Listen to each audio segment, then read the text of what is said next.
Warning, my opinion about this game might trigger some people. Not because it's a bad game though. Stay tuned for more. I don't know if I should have gone in chronological order or in release order in this case, because when I talked about Driver 76 I had not played Parallel Lines yet. And now, after having played it, I can see why 76 is the way it is.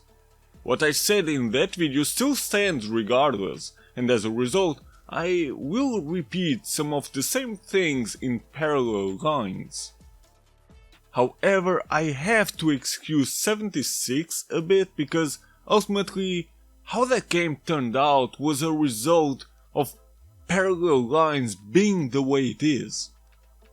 So it's a bit hard to talk about Parallel Lines without even comparing it to the first 3 Driver games for various reasons, but there is a specific reason for why, so let's take a quick look back. The original Driver was challenging and it starts in a very bold manner, which many didn't like, but I loved it. And yes, I will continue to say that the first mission in the garage is not hard. But the driving physics in this open world is what made it an amazing game, especially for the time. Driver 2 continues the same trend and added you being able to walk around and steal cars. Along frame rate issues, but okay. Driver 3 may be a broken mess when it comes to the on-foot controls, but otherwise it still is an amazing and ambitious game, even though unfinished. However, Driver 3 was so universally hated at the time, and even today, to the point where Parallel Lines seems like an apology rather than anything else. You play as this guy nicknamed The Kid, or TK, in the late 70s, 2 years after the events of Driver 76. In fact, this game takes place in 1978, the same year the movie The Driver was released. This is important because that movie inspired the original Driver. Well, it's actually not that important, but it's just a fun fact. But back to TK. He is someone that lives for the thrill and adrenaline of being a wheelman. He's even the best in the business. Or that's what he claims to be. Being a wheelman is his job, and because of it, he gets into contact with some dudes from the underworld, in quotations, and now he's trying to climb up that ladder to the top. Midway through, he gets betrayed by his gang and goes to prison for 28 years, and I could almost bet that some of you aren't that old yet. Now, in the year 2006, as a rather old man, he wants revenge on the ones that betrayed him and is willing to do whatever it takes. He gets in touch with his old buddy Ray once again, and a woman called Maria also comes into play. And yes, Maria is the daughter of Rafael, a Colombian gang leader that was killed shortly before TK was betrayed. And also, yes, Ray is the same one that you play as in Driver 76. In fact, he mentored TK and taught him how to drive sometime between the events of 76 and Parallel Lines. And finally, remember this dude. This is Link. Also the same one from 76, you know, the one that I made fun of for wobbling around, and he now owns strip clubs and has no problem backstabbing anybody. What happened to Chen-Chi? Nobody knows. What happened to Zhao? Nobody knows. And nope, John Tanner is nowhere to be seen, mentioned or anything, so I assume this game doesn't play in the same universe? Oh well. Unlike the serious Tanner, TK is more of a goofball and sadly, as a result, he's far less memorable. Actually, this major shift in character from Tanner to TK alone sets the tone for the whole game, and you will see why as we move along. Now, the shift between the 70s to 2006 is the point where the story gets somewhat interesting. Because when in the 70s everything was more about the thrill of committing crime, having fun and getting that cash, John Tanner would not tolerate any of this, while in 2006 everything is more serious, mature and gritty. Interestingly enough, this shift is also visually noted, because the 70s has more of a yellowish tone, it feels warm and fun, while 2006 is bluish and comes across as cold. This was a really nice touch, well, alongside of the updated New York City, but I will get to that. But back to the story. Nah, you know what? There is nothing else to say actually, outside of it's rather cliché. The issue here is also that the characters don't have much to them either. Even TK in the 70s, his character comes down to just being a goofball and that's about it. Sure, when he gets out of prison, he's out for revenge and there is no more goofball time, but again, outside of him wanting revenge, there is nothing to him. The game doesn't use the opportunity it has to explore the characters a bit further, to expand the story more or anything.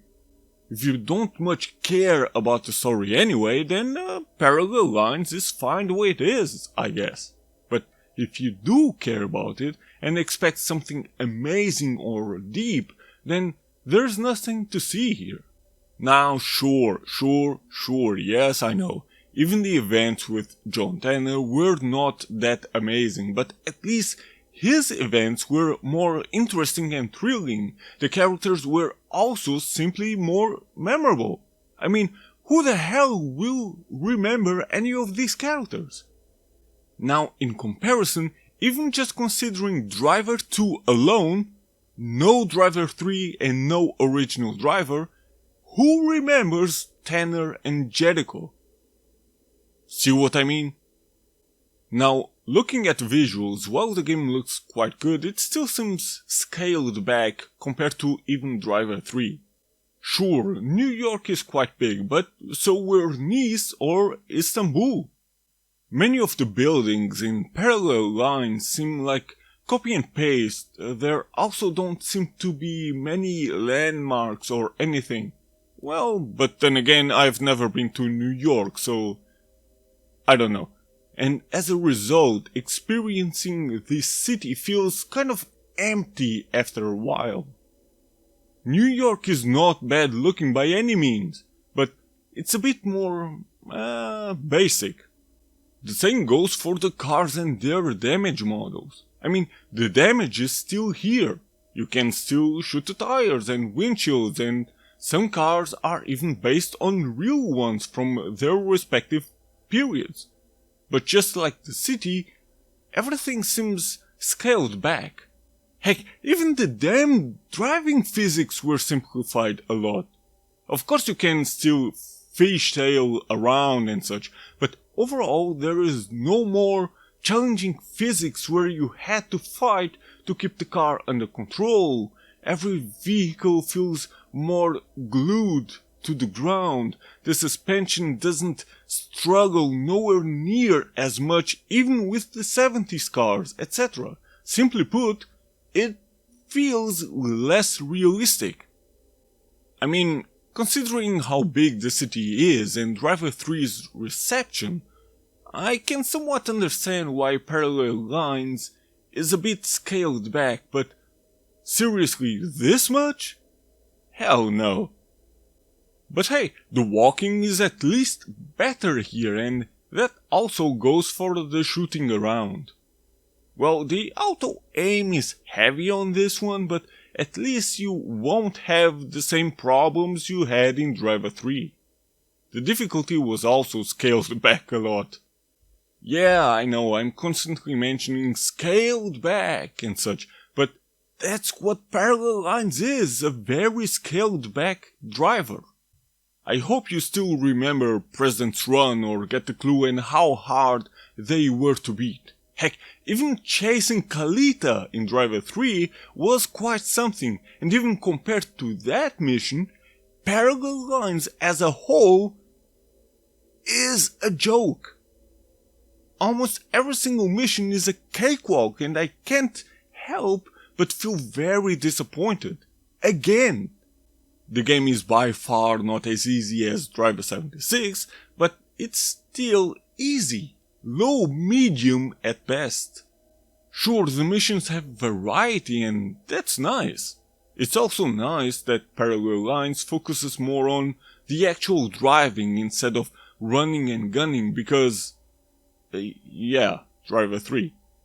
But it feels kind of wrong when there is barely any real challenge. I mean, even the boss fights are really disappointing.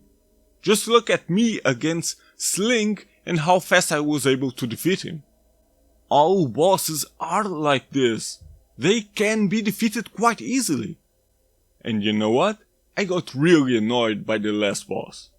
Why? Just look at this. Now look at the final boss in Driver 76. And now look at the final one in Driver 2. You know why I point this out?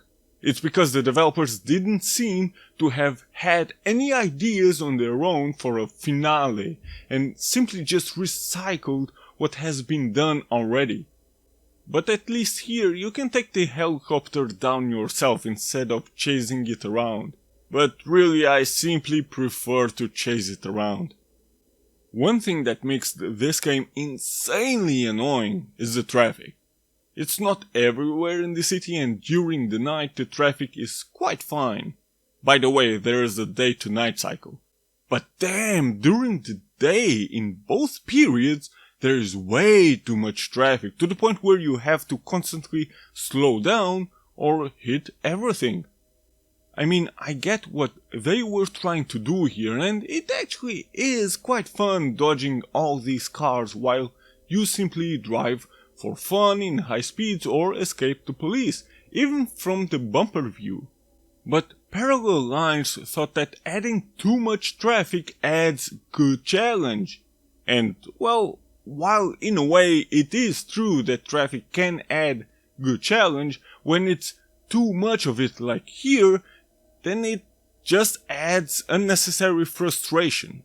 Heck, often even the AI cannot drive properly through traffic. Now just imagine driving through this heavy traffic without being able to rip the poles out. But lucky for you, since Parallel Lines is very casual and not anywhere near like the older driver titles, the poles can get ripped out just like that. Sure, it slows your car down, just like driving over people that don't even attempt to dodge you, but that's about it. Oh, and look at this constant flashing when you hit another car. This is fucking annoying as well, but at least you can turn this shit off. What you cannot turn on is this. Remember this from older driver games that told you how far you are from the target? It's gone here for some reason. Instead you just get a small yellow arrow which isn't as helpful or even pleasing to look at. At least on the minimap. Since I'm talking about cars and traffic, obviously there is police as well, and since this is Parallel Lines, they are scaled back as well. Not in every way though. The police only tends to react to you when you hit them or drive too fast, because otherwise they just mind their own business. Even if they chase you around, they are rather easy to get rid of. So no, they are nowhere near as brutal as the police in the original Driver. One thing they have though are guns. If they are right behind you, they will start shooting around. As long as they stop you, who cares about pedestrians, right? But don't worry, you can defend yourself if you shoot back. How? Well, just do a 180 and drive backwards while shooting. This is quite an easy maneuver to do, and while I have not done it often at all throughout the game, mainly because of the very dense traffic and I simply didn't want to crash. When I actually did it, it was quite fun. Equally as fun was driving on top of buildings. Well, fun in a slightly above average, generic kind of way, because this has little to do with driver. Collecting stars also has zero to do with driver. But since they are here, oh well. At least you can unlock good shit when you collect a certain amount of stars, unlike Driver 76, where you just unlocked collectibles. In here, for every 10 stars you unlock, for example, increased health and some other stuff. No, I didn't really bother collecting stars at all. I just got 10 stars in the 70s period to see what it does, and well, there you go, increased health. But then I realized that the game is rather easy, so who cares about increased health? There are 50 stars per period, so 100 total you can collect. About health though, since there are checkpoints in here, very generous ones at that, man, how I missed the you fail, you restart, no checkpoints for you from the first Driver games. If you have reached one of those points and are low on health, then who cares if you die? In fact, it's better that you die. Why? Because if you do, you not only restart from that checkpoint, but your health is full all of a sudden. Do you want another really annoying thing? So, you have your garages that basically are your save points, as well as your house in the middle of New York. But look at where they all are. So when you start any kind of mission, you cannot fast travel at all to that mission. You necessarily need to drive there yourself. I mean, you can fast travel from garage to garage or to your house, but that's about it. So constantly having to drive and drive and drive to a main mission will feel like a chore. Even for me, and I love driving. It's fine having to do this when it comes to side missions, but main missions as well? This isn't a good system at all. But look, wait a second, look. I am being this critical because as a Driver fan that loves the first 3 drivers to death, I can't help but feel really disappointed here. This does not mean that Parallel Lines is a bad game, far from it. And the game has its positives for sure. I've mentioned a few already, like the visual tone between periods or the size of the city, but here are a few more. There are quite a lot of cars to collect. Some are unlocked by just playing the game, others are unlocked by beating side missions on the medium or hard difficulty, while others can only be obtained by stealing and adding them to your garage. Since I kinda have that collector's mentality, I quite liked to steal cars and adding them to my garage in both periods. While some cars from the 70s will appear in 2006 again, well, old school never dies, fuck yeah, there will be many new and modern cars to discover in the present. Not only cars, but, well, also bikes. But no, boats don't appear at all. And to also answer the question I know everybody is asking, well, actually nobody is asking, but whatever, the physics of the modern cars are a bit more reliable than the 70s ones, but still quite simplistic. Not as simplistic as the ones from GTA games at the time though. Yep, I had to bash GTA a bit. The voice acting is quite good and the music tends to be excellent, but then again, Reflections and Atari played far too safe here with tracks from rather well-known artists like David Bowie, Iggy Pop or Blondie. unlike Driver 3 that used mostly music from artists nobody knew about. But at the same time, exactly that is what added more character to the game as a result. Because thing is this, when I listen, for example, to Iggy Pop in Parallel Lines or even Driver 76, I just hear Iggy Pop and nothing that adds character to the game, which is quite of a shame. Not every track has this effect on me though, because there were some good ones that added a lot of character to the game, but many were just as I've described.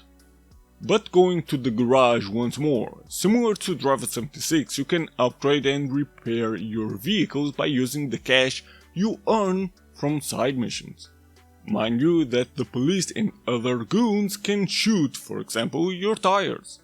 So just make them bulletproof in every car you own and you are good to go.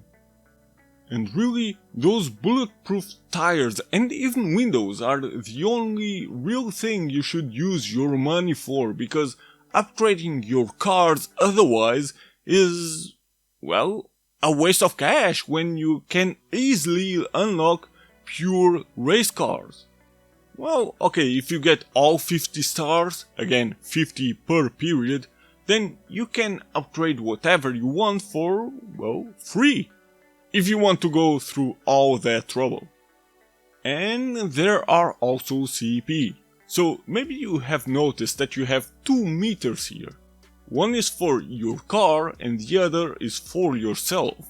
Meaning, if this meter is full, then only your car is listed as wanted by the police, but not you, because the police doesn't know who is behind the wheel.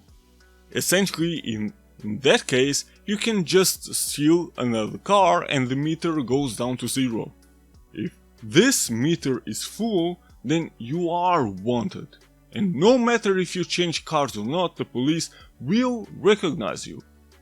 Or better yet, if you change cars and drive by a police car, the car wanted meter will go up, because they start suspecting that you are in that car.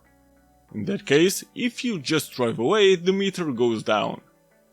If you go to your garage and pay a fee, then both meters go down to 0.